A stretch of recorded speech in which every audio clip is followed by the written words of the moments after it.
सर्दी की बरसात। उस रात बरसात कुछ अलग थी। न तेज न शोर मचाती हुई, बस चुपचाप गिरती हुई, जैसे सर्दी की गोद में बैठकर कोई पुरानी बात कह रही हो। दिसंबर का महीना था। पहाड़ी कस्बा धुंध में लिपटा हुआ था। पेड़ों की टहनियां ठंड से सिकुड़ी हुई थी और हवा में एक अजीब सी नमी थी जो हड्डियों तक उतर जाती थी। ऐसे मौसम में लोग आमतौर पर घर से बाहर निकलना नहीं चाहते, लेकिन आज की बरसात में सब कुछ रोक कर रख दिया था। आरव खिड़की के पास खड़ा था, हाथ में एक पुराना ऊनी शॉल जिसे उसने कंधों पर डाल रखा था। बाहर देखता हुआ वो न जाने कितनी देर से वहीं खड़ा था। सड़क पर पानी की पतली धाराएं बह रही थीं, पीली स्ट्रीट लाइट में चमकती हुई। हर बूंद जैसे किसी याद को जगाकर जमीन पर गिर रही थी। आज ठीक 5 साल हो गए थे। उसी सर्दी की बरसात में मीरा चली गई थी। उस दिन भी ऐसा ही मौसम था, ठंड, नमी और लगातार गिरती बारिश। मीरा को बरसात बहुत पसंद थी, लेकिन सर्दी की बरसात से वो हमेशा बीमार पड़ जाती थी। फिर भी उस दिन वो छत पर खड़ी होकर बारिश देख रही थी। आरव, देखो बारिश कितनी शांत है, उसने कहा था। आरव ने हंसते हुए जवाब दिया था, शांत इसलिए है क्योंकि इसे पता है तुम इसे देख रही हो। मीरा मुस्कुरा दी थी, उसकी मुस्कान हमेशा की तरह हल्की सी, लेकिन भीतर तक छू जाने वाली। आज वही बारिश फिर से आई थी। आरव ने खिड़की खोली। ठंडी हवा के साथ बारिश की खुशबू अंदर आ गई। गीली मिट्टी, पुराने पत्ते और सर्द लकड़ी की मिलीजुली खुशबू। ये वही खुशबू थी जो अस्पताल की खिड़की से आती थी उस आखिरी रात। मीरा की तबीयत अचानक बिगड़ गई थी। डॉक्टरों ने कहा था निमोनिया। सर्दी की बरसात ने उसकी कमजोर देह को तोड़ दिया था। वो बिस्तर पर लेटी थी, लेकिन आंखों में वही चमक थी। अगर मैं ठीक हो गई, मीरा ने धीमे से कहा था, तो हर सर्दी की पहली बरसात में हम साथ में चाय पिएंगे।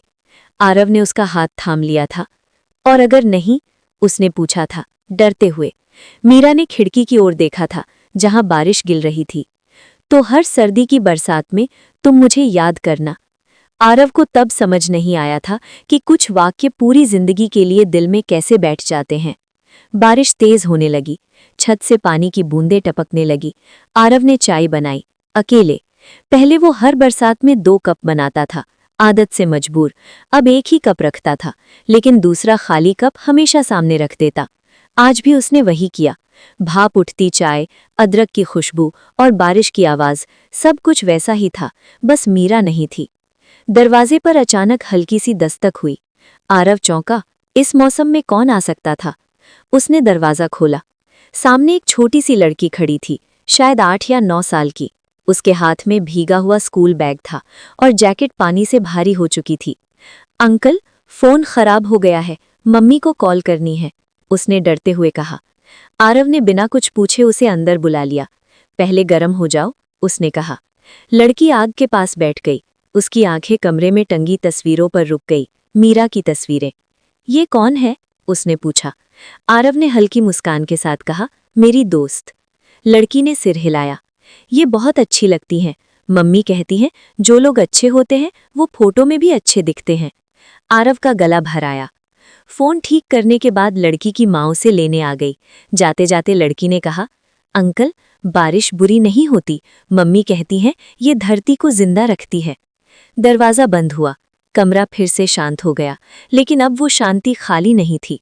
आरव ने खिड़की से बाहर देखा। सर्दी की बरसात अब भी गिर रही थी, लेकिन उसमें दर्द, गम और अपनापन ज्यादा था। उसे लगा जैसे मीरा कहीं आसपास ही है, बारिश की हर बूंद में, हवा की हर सिहरन में।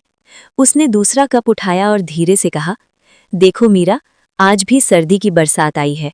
बाहर बारिश मुस्कुरा रही थी और पहली बार आरव को लगा वो अकेला नहीं है।